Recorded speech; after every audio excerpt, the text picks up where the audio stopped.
तो हम लोग जो सत्संग ज्वाइन करते हैं तो सत्य का साथ करने के लिए, तो कहीं ना कहीं हम मानते हैं ना इस बात को कि हमारा सत्य का साथ नहीं था,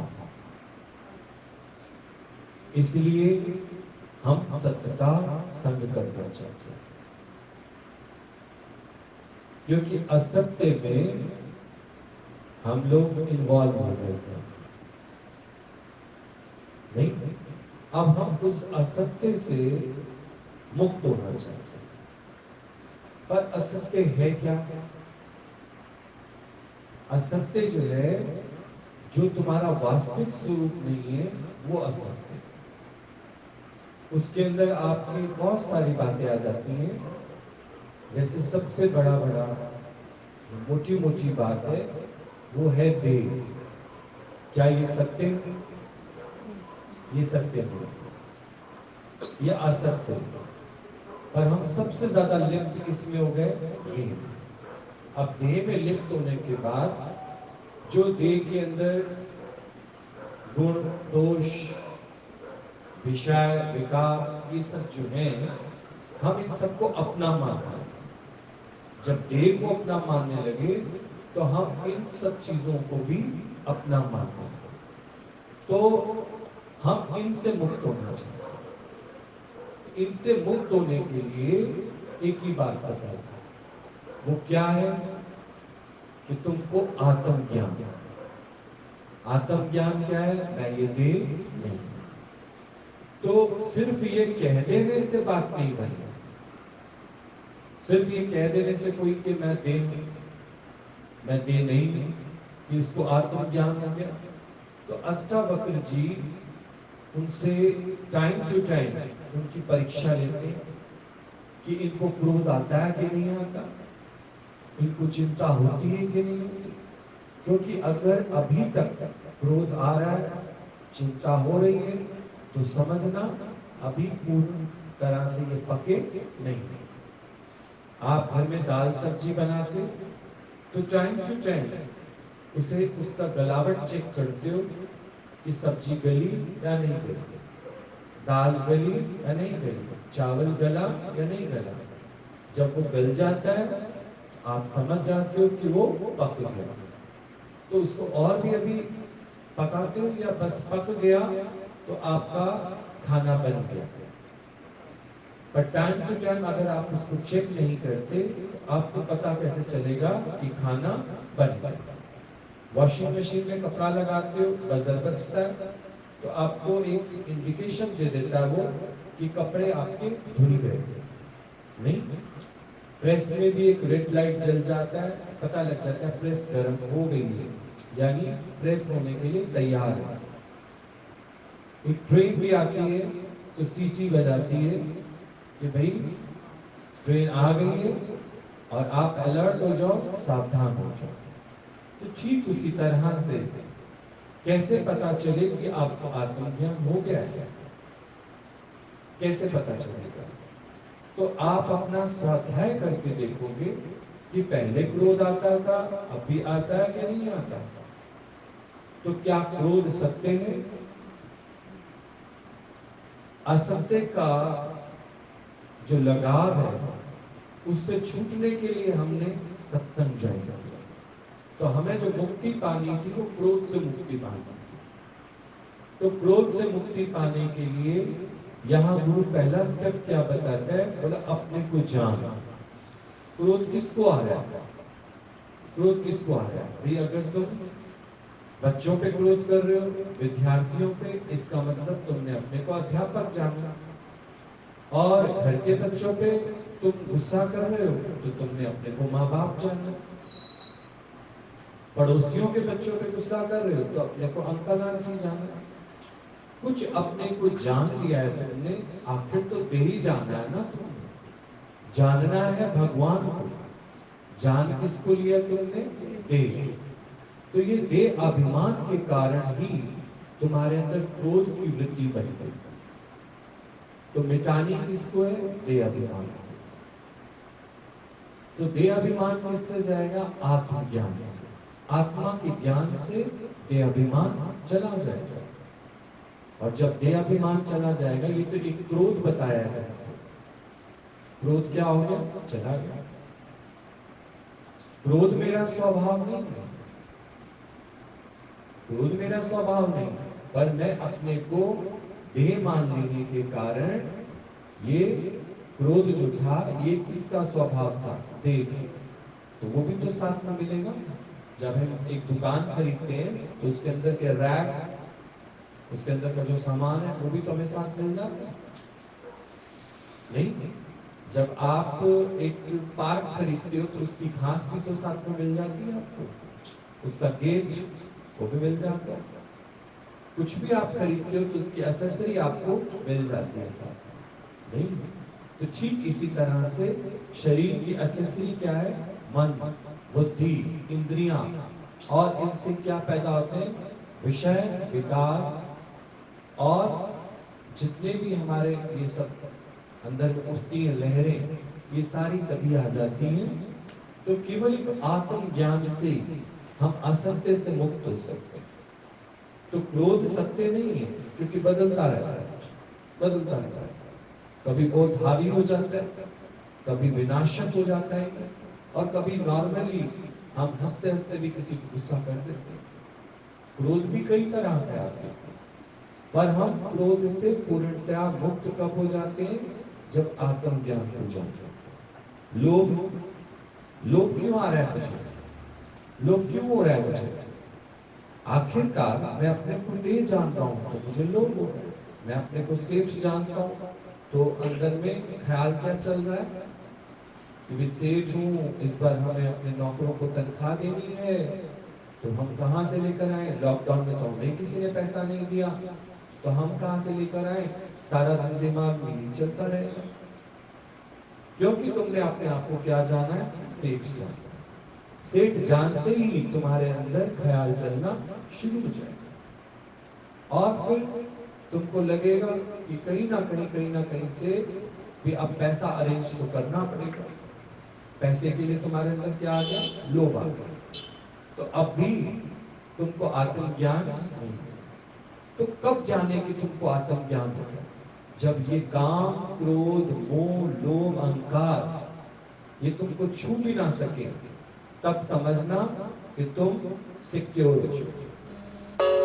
तब जानना कि सिक्योर हो चुके। जब पसीना नहीं आए तभी तो जानोगे कि पंखा अपना काम कर रहा है, एसी अपना काम कर रहा है। पर एसी में बैठ के भी, और तुमने उसका सिर्फ फैन तो ऑन कर दिया, पर जो गर्म हवा है वो बाहर फेंके, वो तो ऑन ही नहीं किया तुमने। उसका ब्लोअर तो ऑन कर दिया, पर उसकी कूलिंग तो ऑन नहीं की। तो इसका मतलब क्या हुआ कि आपका पसीना तो अभी भी आ रहा है, आपको पसीना आ रहा है, तो इसका मतलब एसी वर्क नहीं कर रहा, आपका आत्मज्ञान वर्क नहीं कर रहा। अगर आपको लोभ हो रहा है, मोह हो रहा है, काम हो रहा है, क्रोध हो रहा है, तो राजा जनक की बार बार अष्टावक्र क्या ले रहे हैं? परीक्षा ले रहे हैं कि उसको सर्वत्र जड़ और चेतन में आत्मा का दर्शन होता है या नहीं होता। केवल अपने को तो जान रहा है, और बाकी क्या कर रहा है? बाकी सब में क्या वो यही रूप देख रहा है आत्मा का। आत्मज्ञान का मतलब क्या है? जो मुझ में है वो तुझ में, कोई डिफरेंस नहीं करेगा। जहां पर असमता का भाव आ जाएगा तो समझना भी आत्मज्ञान नहीं है। पर समत्व बुद्धि, समत्व योग से जानना कि तुमको क्या हो गया? आत्मज्ञान हो गया। तभी तुमको इन सब बातों से मुक्ति मिली, देहाभिमान से, और देह में जो गुण दोष है इनसे भी तुमको क्या मिल जाएगी? मुक्ति। क्योंकि तुम्हें ये कभी नहीं भूलेगा क्या कि ये सारे गुण और दोष देह के लिए हैं, मेरे लिए नहीं है। मैं तो इसका साक्षी हूं और दृष्टा। तो आप देखो, आपको कोई बात असर करेगी। राजा जी आपकी नगरी में आग लग गई, हिला, तस्तमस हुआ, समझो आत्मज्ञान पक्का। अरे जल्दी करो, साड़ियों की सेल लगी है 1 नंबर बाजार में। भागोगे कि नहीं भागोगे? जल्दी करो, आज तो मोदी जी ने अनाउंस किया अनाज फ्री में मिलेगा। मिलेगा नहीं सुबह 6 बजे। भागोगे कि नहीं भागोगे? और हम पूछेंगे आज कहाँ हो? आज थोड़ा सा मुश्किल हो जाएगा आना। क्यों? हम बोले क्यों? कहते आज थोड़ा सा भगवान में विश्वास कम और मोदी जी में ज्यादा हो गया। अच्छा अच्छा अच्छा। आत्मज्ञान का मतलब क्या है? भगवान से एक रत्ती भर भी विश्वास करना पड़ता है। समझे? तुम्हें भरमाने के लिए समय 6 बजे का दिया है। 6 बजे तो कोई मीटिंग भी नहीं शुरू होती, ये ध्यान रखना। अगर ऑफिसर्स तुमको 6 बजे का टाइम देंगे ना, 7 साढ़े 7 बजे से पहले कुछ नहीं शुरू होगा, ये ध्यान रखना। होगा? बारात वाले भी टाइम देंगे ना, 8 बजे हम आ जाएंगे, बारात लेके 9 साढ़े 9 बजे से पहले नहीं आएंगे। क्योंकि आप देखो ना, दूल्हे के हाथ में तो है नहीं, दूल्हे के बाप के हाथ में भी नहीं, क्योंकि इतनी सारी इंद्रियां कंट्रोल करनी पड़ेंगी। कोई शराब पी के धुतों पे गिरा पड़ा है, कोई कहाँ गिरा पड़ा है, कोई कहाँ मरा पड़ा है। सबको इकट्ठे करने में, सबको धक्का देने में टाइम तो लग जाएगा। तो तुम कौन होते हो कहने वाले कि हम 8 बजे पहुंच जाएंगे? तुम्हें तो ये कहने का भी राइट नहीं, और ये कह सकते कोशिश करेंगे हम लोग 8 बजे तक पहुंच जाए। नहीं, 8 के भी पहुंच रही है कितने बजे? 11:30 बजे। क्योंकि किस पे है तुम्हारा कंट्रोल? घर की लेडीज पे भी कंट्रोल नहीं। 10 बजे तो वो तैयार होकर आ रही है पार्लर से, सोचो, जिन्होंने टीका करना है उनको लड़के, वो भी नहीं है अवेलेबल। सिर्फ एक दूल्हे के तैयार हो जाने से तो बात नहीं बनेगी। बारात कहाँ सजती है? जब सब अपने पराये सब इकट्ठे हो जाते हैं तो बारात सज जाती है, तब सब चल जाते हैं। पर बारात खत्म कहाँ हो जाती है? जब दूल्हा और दुल्हन मिल जाते हैं तो बारात फीकी पड़ जाती है। उसके बाद तुम्हारी कौन परवाह कर रहा है? तुम खुद ही घुस घुस के कहते हो आओ हमारी फोटो खींचो, वो खुद ही आपस में मस्त हो जाते, दूल्हा दुल्हन बात कर रहे होते। तुम्हारी कोई वैल्यू नहीं रह जाती है, ध्यान रखना। तुम्हारी वैल्यू कब तक है? जब तक तुमने दूल्हा को दुल्हन से, तो इंद्रियों की वैल्यू कब तक है? जब तक इसको ये रस नहीं आया आत्मा का, तभी तक इनकी पूछताछ हो रही है, इंद्रियों की, मन की, बुद्धि की। जिस दिन तुमको ये आत्म रस आ गया ना, ये सब चीजें तो तुमसे ऐसे छूमंतर हो जाएंगी। कौन कौन सी? ये काम, क्रोध, मोह, लोभ, अहंकार।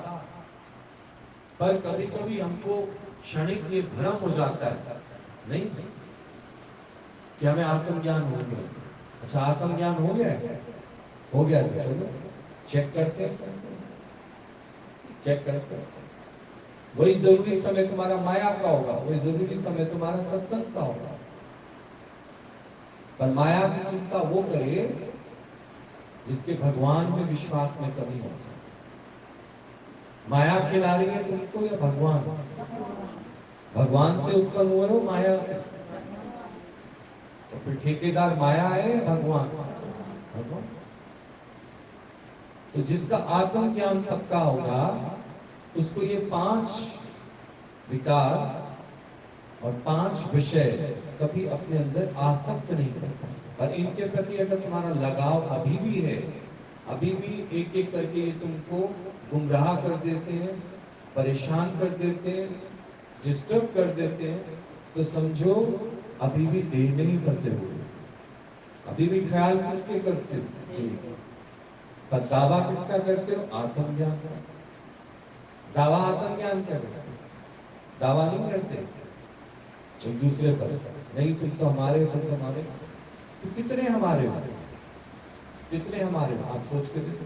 कल नहीं बताया कि दावा करते हो मेरी 50,000 तनख्वाह है, उसमें से सब बच जाता है, तुम्हारे हाथ में कितना रह जाता है? बोलो 250। 250 भी कहने की बात है, वो भी बच्चे पॉकेट मनी मांगते हैं, तो हटते हटते 20 रुपए भी नहीं लेना चाहिए। 20,000 का 20 रुपए सारे महीना तुम कमाते हो, जेब में तुम्हारे 20 रुपए। और फिर क्या है, आप देखो चाय पीने के भी पैसे नहीं है आपके पास अपने ऑफिस में, वो भी सामने वाले से जो चाय का ठेला होता है उसको क्या बोलते हो, भाई दे, महीने बाद तनख्वाह मिलेगी तो कुछ। कमाने वाला इंसान भी आप सोच के देखो, महीने का अपना जो खर्च है वो नहीं कर पाता। ठेले वाले पे क्या करता है, वो उधार चलता है, नहीं फिर क्या तेरे हिस्से में, जिसके लिए तुम इतना बोलते हो मेरा मेरा मेरा मेरा, क्या है तेरे हिस्से, कुछ भी नहीं। इससे जाता है देह अभिमान। हम इन सब विषय और विकारों से क्या होना चाहते हैं, मुक्त, क्योंकि विषय और विकार सत्य नहीं है, पर हमारा लगाव है, इनमें इतना लगाव है कि हम देह अभिमान के कारण इनको छोड़ने की कोशिश भी करते हैं, छोड़ नहीं पाते। जबरदस्ती किसी दिन 2 दिन बोलोगे आप बीड़ी नहीं पिएंगे, कसम खाते बीड़ी नहीं पिएंगे, पर क्यों नहीं पियोगे, देह अभिमान तो है। किसी ने देह अभिमान ही दिला दिया, अरे भाई तुम मेरे साले हो, जीजा की इतनी बात नहीं मानोगे तुम, तो ये जीजा और साला देह अभिमान है या भगवान का ज्ञान है? वो पड़ा तू जीजा, मैं तो अपने आप को साला नहीं मानता हूँ, तो वो पड़ा जीजा। तो ये जीजा साला का भी जहां भाव आ जाएगा, फिर अपनी आत्मा से नीचे उतरोगे। जब तुम देह अभिमान में हो ना, तो आत्मज्ञान को प्राप्त कर ही नहीं सकते, क्योंकि बीच बीच में तुम्हारे ये सगे संबंध रिश्ते नाते ये तुमको फिर देह अभिमान दिया। कौन दिलाता है देह अभिमान, बताओ? नहीं, इसलिए बोला सब और से मन हटा के हे अर्जुन अपने आत्मज्ञान को पक्का कर। आत्मज्ञान आत्मज्ञान पक्का हो जाएगा ना, तो तुमको देह अभिमान कोई दिला ही नहीं सकता। देह अभिमान आएगा नहीं, विकारों में गिरोगे। विकारों में कौन गिरता है? देह अभिमान। तुमको कौन गिराता है विकारों में, बताओ? स्त्री पुरुष धन जमीन जायदाद किसको दिखता है? देह। तो आत्मज्ञान हो जाएगा तो अपनी पहचान हो जाएगी, तो कोई भी चीज की कमी नहीं आएगी मेरे को, पर लगाव हो रहा है, ये भी बटोर ले, ये भी बटोर ले, ये भी इकट्ठा कर ले। ये कौन कह रहा है ये भी बटोर ले, ये भी कर ले, वो भी कर ले? ये कौन कह रहा है? देह अभिमान। भगवान में विश्वास नहीं करते, इसी को तो आत्मविश्वास कहते हैं। और क्या है? मन में है विश्वास, पूरा है विश्वास, हम होंगे कामयाब एक दिन। हम होंगे कामयाब, हम होंगे कामयाब, हम होंगे कामयाब एक दिन। हो मन में है विश्वास, पूरा है विश्वास, हम होंगे कामयाब एक दिन। होगी शांति चारों ओर, होगी शांति चारों ओर, होगी शांति चारों ओर एक दिन। हो मन में है विश्वास, पूरा है विश्वास, होगी शांति चारों ओर एक दिन। ये पक्का करो। जिन आधारों को तुम पकड़ रहे हो, वो आधार तुम्हारे को कभी शांति नहीं दे सकते, ये ध्यान रखो। आधार भी तुम किनको बनाते हो? ये 5 चीजें। ये 5 चीजें किसकी प्रॉपर्टी है? देह की। देह जो कूदती है ना, इन्हीं के दम पे कूदती है, पर ये कब धीरे धीरे खिसक जाएंगी पता ही नहीं चलेगा, रह जाओगे कंगाल। जिनके दम पे कूदते, धन बल जन बल बाहुबल हमेशा रहता है, रहता है, पर आत्मबल ये तुमको भगवान देते हैं। आजा मुझसे मिलके एक हो जाए। आत्मा कभी गुरु की कमी महसूस करो, गुरु की कमी महसूस करो। पर हम कमी किसकी महसूस करते हैं? देह है तो धन की कमी महसूस करते हैं, रिश्तेदारी की कमी महसूस करते हैं, नहीं, बात करने की कमी महसूस करते हैं, मिलने मिलाने की कमी महसूस करते हैं। और क्या कभी भगवान की कमी महसूस की? जिस दिन भगवान की कमी महसूस करोगे तब जानना तुम इन सब बातों से छूटना शुरू हो जाओगे। कमी तो आखिरकार सत्य की आ गया। आप देखो ना, कितनी ऐसी चीजें तुम खाते हो ताकत नहीं आती, क्योंकि उसके अंदर सत्यता की कमी है। दूध सत्य मिल जाता था, मिल जाए ना, गिलास पी लो तो सुबह पेट अच्छे से साफ हो जाता है, मोशन लग जाए तो कभी कोई शहर वाला एक दो दिन के लिए गांव चला जाए और पिए जरा ओरिजिनल दूध, कैसे पता चलेगा? मोशन हो जाएंगे उसको, नहीं, क्योंकि उसमें सब फल छिलका, हरी घास, हरे पत्ते, हरी सब चीज हरा हरा खाया है और फाइबर्स खाया है गाय भैंस ने। और यहाँ क्या खाती है बेचारी? इंजेक्शन खाती है। शहर में इंजेक्शन का केमिकल का दूध पीते हो, कॉन्स्टिपेशन हो जाता है, जबकि दूध पेट साफ करने के लिए। और यहाँ इंजेक्शन का दूध पी रहे हो, थैली का दूध पी रहे हो, कई कई दिनों में डब्बों में बंद दूध पी रहे हो, तो पेट तो खराब रहेगा ना। सारी बीमारियां किससे? पेट। जाते ही सबसे पहले डॉक्टर आपसे जो लेता है, एग्जामिन करता है, वो यही पूछता है क्या खाया था कल? अच्छा, ठंड तो नहीं लग रही थी? वो इन्फेक्शन को चेक करता है। इन्फेक्शन कहाँ से आ गया? जब हम अच्छी डाइट ले रहे हैं, दूध ले रहे हैं, बनाना ले रहे हैं, ये खा रहे हैं, वो खा रहे हैं, हमारे हिसाब से वो डाइट अच्छी, पर उसमें सत्यता की कमी है, ओरिजिनलिटी की कमी है, इसलिए तो बीमारियां आ गई। आज से 25 साल पीछे जाके देखो, कहाँ थी बीमारियां? कार्डियोग्राम और ये सब कहाँ थे? अब तो जरा सी छींक आती है, एकदम डर किसका लगता है? भाई कोरोना ना हो गया होगा, नहीं, एक छींक से कोरोना हो जाएगा। कितना डरे मरे रहते हो, अपने आत्मविश्वास में कमी होती है, सेल्फ कॉन्फिडेंस की कमी है। इस कारण तुम्हारे अंदर नेगेटिविटी पहले आती है और पॉजिटिविटी आती ही नहीं। तो हमें सत्संग बढ़ाना चाहिए, सत्संग, क्योंकि जिस समय तुम परेशान होगे, दुखी होगे, तुम्हारा धन, जमीन, जायदाद, बाल बच्चे, घर गृहस्थ, कोई भी तुम्हारे आत्मविश्वास को बढ़ा नहीं सकते। बढ़ा सकते हैं? बोलो, नहीं बढ़ा सकते, क्योंकि तुम हिम्मत हार चुके हो।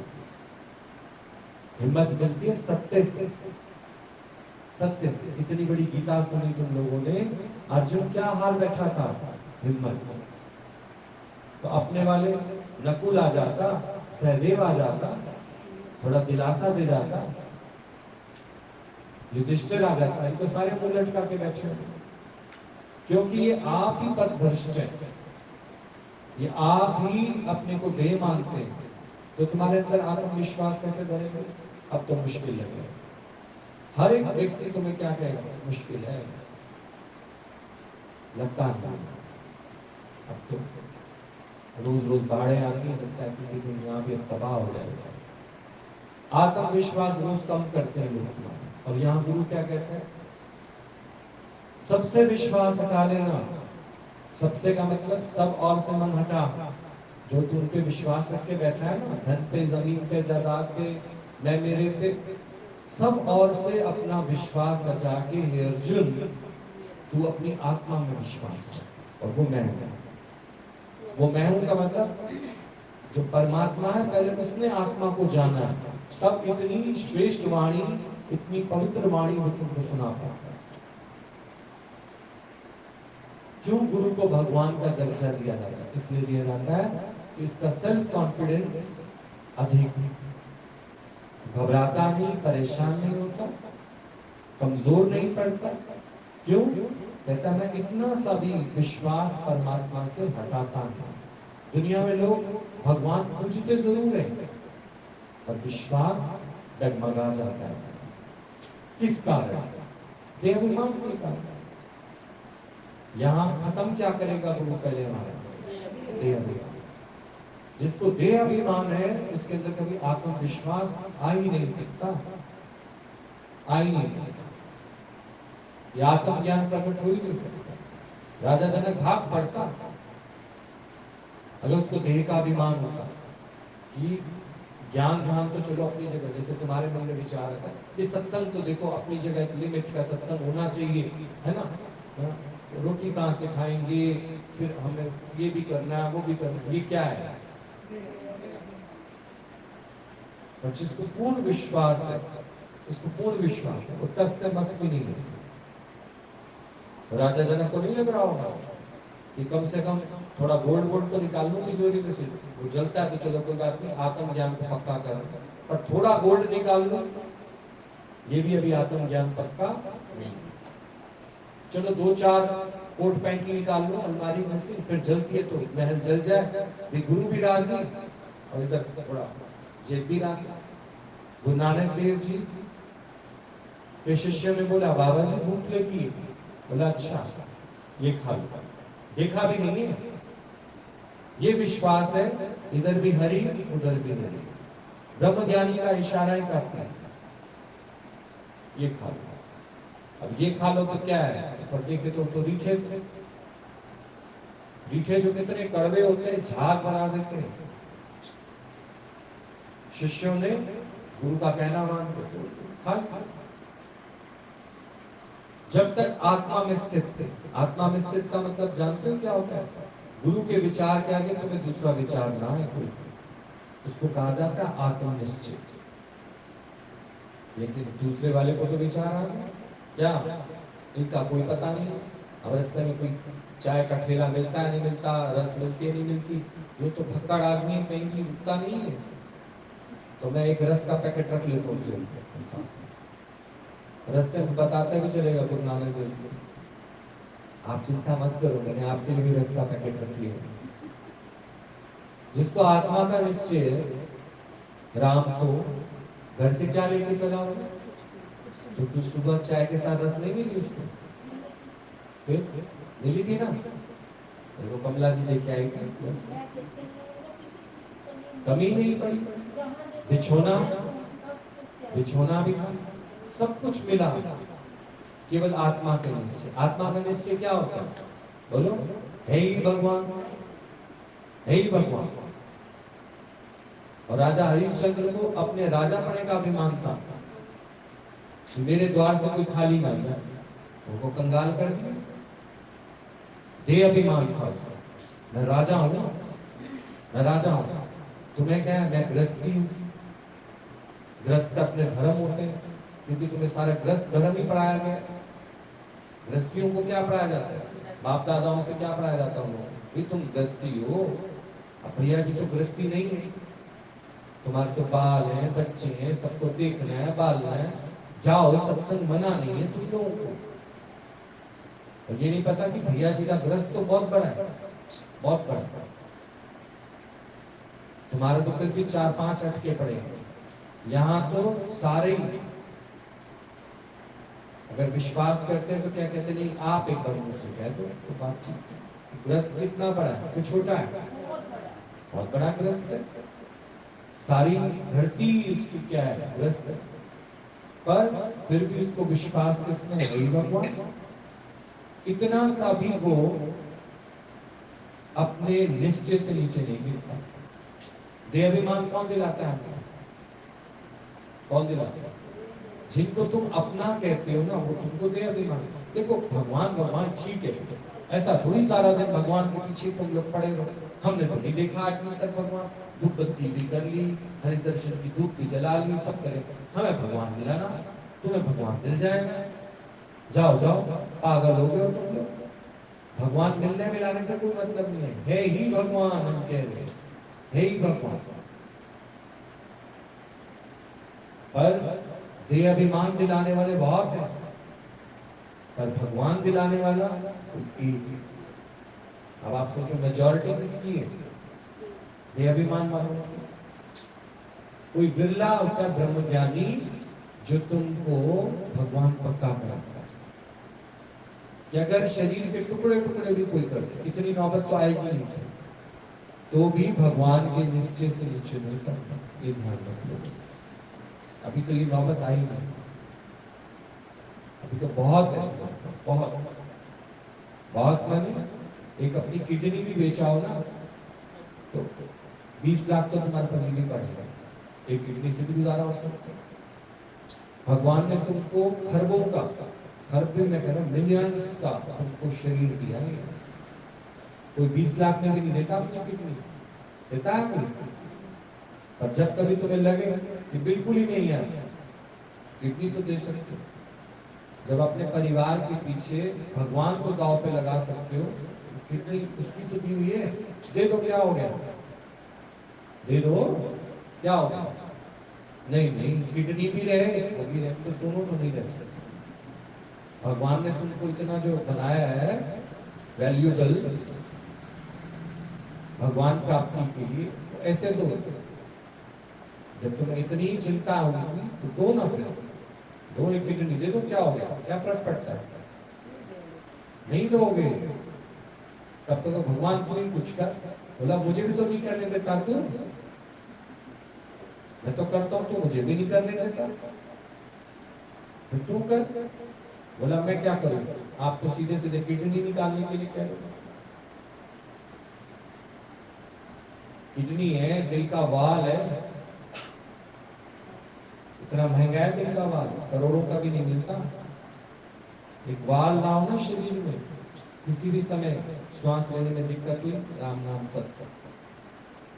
हार्ट देखो, ट्रांसप्लांट होते हैं हार्ट, करोड़ों से भी कीमती। इतनी बड़ी अच्छी तुम्हारी फैक्ट्री है और बढ़िया से चल रही है, इतनी सारी फैक्ट्री, हार्ट फैक्ट्री, जहीं पर कहीं बनाने का वो नहीं। बच्चे बनाने की फैक्ट्री तो बन गई है, टेस्ट ट्यूब पे भी, लेकिन हार्ट कहीं नहीं बनती।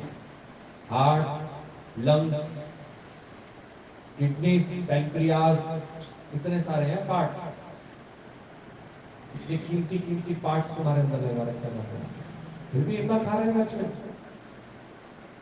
भगवान से विश्वास नहीं होता और देहाभिमान कभी नहीं करना। मैं राजा हूं, तो राजा हरिश्चंद्र की तरह बिल्कुल सब गवा दोगे ना जब, तब जाके तुम्हें समझ आएगा। फिर क्या किया? सब गवा दिया और समझ आई? सब कुछ रहते सहते कहो बहुत दिया मालिक ने, बहुत, अभी तो बहुत है, समय का नहीं पता, इतना तो दिया पेशाब तक कर गए, तो तुम तो पता नहीं कितना सोच के बैठ गए। तुम्हारा अपना भरोसा नहीं है अभी, लेकिन कितना है तुम्हारे पास? अपना भरोसा है कि तुम लोग आने वाले 1 घंटे तक भी चलोगे कि नहीं चलोगे? फिर हर 1 सेकेंड की अपनी रिपोर्ट रखो, आत्मा का निश्चय है या नहीं है? क्या अभी भी तुमको कोई देहाभिमान दिला देता है? आप तो बहुत अच्छा खाना बना लेती हो, अच्छा, तुम तो लग जाओगे खाना बनाने में, खाना बनाने में लग जाओगे, ये तेरा काम नहीं है, ये ध्यान रखना। गीता भगवान तो कस के डांट लगाते थे।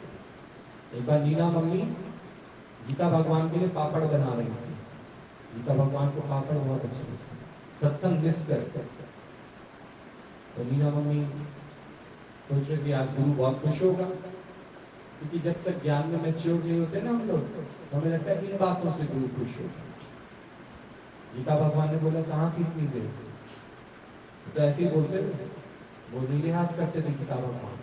वो कहते थे हमारे पास वही टिकेगा जो देहाभिमान से ऊपर उठेगा, और यहाँ अगर गुरु की बात चल गई तुमको, तो फिर तो देहाभिमान है ना तुमको। वो किसको कह रहे हैं? देह को कह रहे हैं, क्योंकि ये सारी मुसीबतें किसमें है? देह में। आत्मा से तो एक है गीता भगवान और मीना मम्मी। अभी क्या है, मीना मम्मी ने बोला अरे भगवान हम ना आपके लिए, आपको पापड़ बहुत अच्छे लगते हैं ना, हम पापड़ सेक रहे थे आपके लिए। बोला अच्छा, ये काम तो कोई भी कर लेता, नौकर महरी भी कर लेते काम को, पर तूने जो अपना ज्ञान आज का मिस कर दिया वो, ये मानुष जन्म तेरे को पापड़ सेकने के लिए नहीं मिला, ये ध्यान रखो। तुम खुद ही अपने को इन्वॉल्व करते हो, क्योंकि तुम्हारे को देह अभिमान है ना, हम कर सकते हैं काम, हम कर सकते हैं। अरे दूसरे को मौका दो ना, एक बार पापड़ जलाएगा, जो करे करे, मरे जो करे। तो तुम्हें डर भी तो लगता है ना, हाय लॉस ना हो जाए। तो जो तुम अपना लॉस कर रहे हो आत्मा का निश्चय का,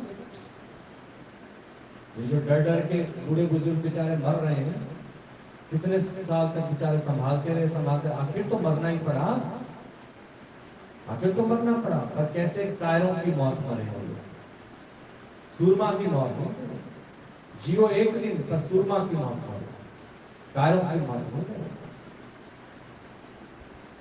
कौन होते सूरमा? तो अपने आत्मा के निश्चय में जाते हैं, भगवान से बंध के जाते हैं। वो दुनिया से बंध के जाते हैं, दुनिया उनको कब तक याद करते हैं? सालाना, फिर 13वीं, फिर यहाँ तक याद करते, उसके बाद कौन याद कर रहा है उनको? और गीता भगवान को युग बीत जाएंगे, और गीता भगवान की याद जाने वाली है, युग बीत जाएंगे। राम अभी भी है कि नहीं है? कृष्ण अभी भी, युग बीत जाएंगे पर राम कृष्ण की महिमा फिर भी रहेगी। तुम सब देह अभिमान में आते ही आप देखो कहां से कहां पहुंच जाते हो, क्या से क्या कर लेते हो, कहां से क्या बोल बैठते हो। कभी बोला गुरु के विचार को आगे रख, गुरु को इसलिए रखा गया, ऐसा नहीं देखो आत्मा रूप में तो तुम और गुरु एक ही, पर तुम्हें याद है नहीं याद, इसलिए हमें गुरु का आधार लेना पड़ता है। तुम तो अपने से पता नहीं क्या क्या विचार ले लोगे, काम कर बैठोगे तो ओहो, तो हम पूछते हैं उसने तुमने पूछा कुछ, बोला नहीं, ध्यान ही नहीं रहा। इसलिए जब गुरु की याद रहेगी तो आत्मा के निश्चय में रहेगी, गुरु की याद ही तुमको आत्मा के निश्चय में रखती है, और दुनिया की याद तुमको देह अभिमान में आती है। दुनिया की बातें जब दिमाग में घूमेंगी, दुनिया की जो अंदर में हलचल दिमाग में घूमेगी, तो देह अभिमान पक्का होगा, और गुरु की वाणी दिमाग में घूमेगी, गुरु का चेहरा सामने रहेगा, आत्मा का निश्चय आज नहीं तो कल पक्का हो ही जाएगा। बोल राधा बोल संगम होगा क्या?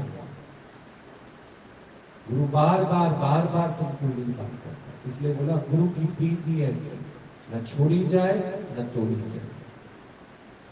पुराने वालों को देखते हैं ना, जब बैठते हैं हम लोग के पास, तो वो आज उनको अंदर में कहीं ना कहीं पश्चाताप होता है कि हम कितना आगे बढ़ जाते अगर इस ट्रैक से नीचे ना उतरते, कितना आगे बढ़ जाते।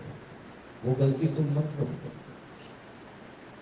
गलती तुम मत करो, क्योंकि अब तो वो जो समय तुम्हारे हाथ से गया वो अब वापस नहीं आएगा। तो दिया कहाँ वो समय?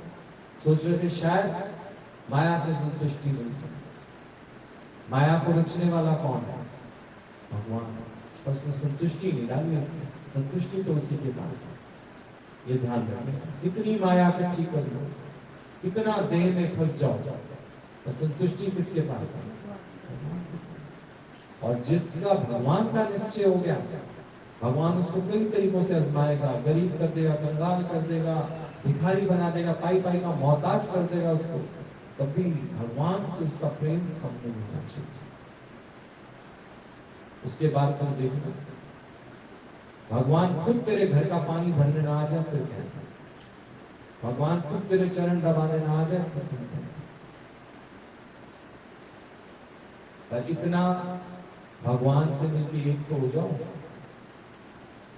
दो होके रहोगे तो देह अभिमान भी और फिर भगवान का भी अभिमान। या तो देह अभिमान में रह सकते हो या फिर अपनी मुक्ति के अभिमान। ठीक क्या है समझ में? क्या है समझ में? यानी भगवान विलुप्त हो गए, भगवान विलुप्त हो गए। एक आत्मा का निश्चय है सर, जिस पे लॉकडाउन मिलेगा। बाकी तो जहां जहां भगवान को ढूंढते थे वहां सब क्या हो गए? लॉकडाउन हो गए। आज देख लो, कन्हैया बेचारा जेल में पैदा हुआ था, आज जेल में लॉकडाउन में है। जिसने कन्हैया को दे करके देखा वो जल्दी समझ जाएगा, पर कन्हैया को तो तुम रोज ही आत्मा के निश्चय में नहीं कहते, ना जन्मा हुआ विनाशी। कल कोई मेरे पास बैठ के ये कहते हैं, भैया देखो कैसे दिन आ गए, जन्माष्टमी वाले दिन भी तो पुरानी बातें हमको याद दिला रहे थे। देखो हम जन्माष्टमी में हम वहां गए थे, ये बताओ वो था। तो मैंने बोला कि एक भगवान जो है ना, जिसको तुम जानते हो, जो भगवान तुमने बनाए वो बेचारा लॉकडाउन में, और जो भगवान असल में आत्मा रूपी वो तो पहले भी स्वतंत्र है, आज भी स्वतंत्र। शुक्र करो जो आत्म ज्ञान लेते हो तो स्वतंत्र हो, नहीं तो तुम भी कहाँ फंस जाते हो। आज आप देखो जितने भी कान्हा के प्रेमी होंगे सुबह से रो रहे होंगे, कान्हा कैसे आए तेरे मंदिर में, आज रो रहे होंगे वो। और तुम, कान्हा कहाँ है? मंदिरों में बैठा है, कान्हा ही है। और कान्हा के प्रेमियों ने बेअभिमान के कारण अपने को भक्त जाना और कान्हा को अपने से अलग जाना। एक कान्हा कहाँ है? अपना ही तो है, लॉकडाउन में वो मास्क लगाएगा, वो उसको डर है कोई कोरोना का। फिर जब तुम उसको भगवान जानते हो पर विश्वास तो नहीं है, कम से कम मंदिर तो खोल दो, विश्वास नहीं है ना। ठीक है, वो अपना उनका अपना सोशल जो जैसा जो इसको चलाता है विधान को सोशल, और भगवान तो मुक्त, भगवान किसी से बंधेला नहीं, समझे, वो मुक्त। आज ये समझ आती है कि भगवान ने ये सब तुमको पक्का कराने के लिए दिखाया है। हाँ, घर में कहाँ बिठाया है, तुम तो घूम रही हो अपना मस्ती से, तुम तो आ रही हो जा रही हो, अपना आत्मा का निश्चय कर रही हो। पर जो लोग सिर्फ मंदिर पे डिपेंडेंट हैं वो घर बैठे, उनको बोला घर बैठो, आके भी तुमने क्या कमा लिया हमसे, माया ही तो कमाई है, पर आत्मा का निश्चय थोड़ी कमाया। आकर भी तुमने क्या कर लिया, हमारे मंदिरों को गंदा किया तुम लोगों ने। गंदगी ना फैले इसलिए भगवान ने बोला अपने अपने घर बैठो, समझे। और गंदगी साफ करनी है तो आत्मज्ञान में, गंदगी आत्मज्ञान से साफ होगी। क्या है गंदगी? काम, क्रोध, मोह, लोभ, अहंकार। मंदिर में जाने से तो नहीं गया, उल्टा वहां पर भी सबको यही डाला है इन्फेक्शन। ये जाएगा किससे? आत्मज्ञान से। देहाभिमान से छूटोगे तो ये चला जाएगा।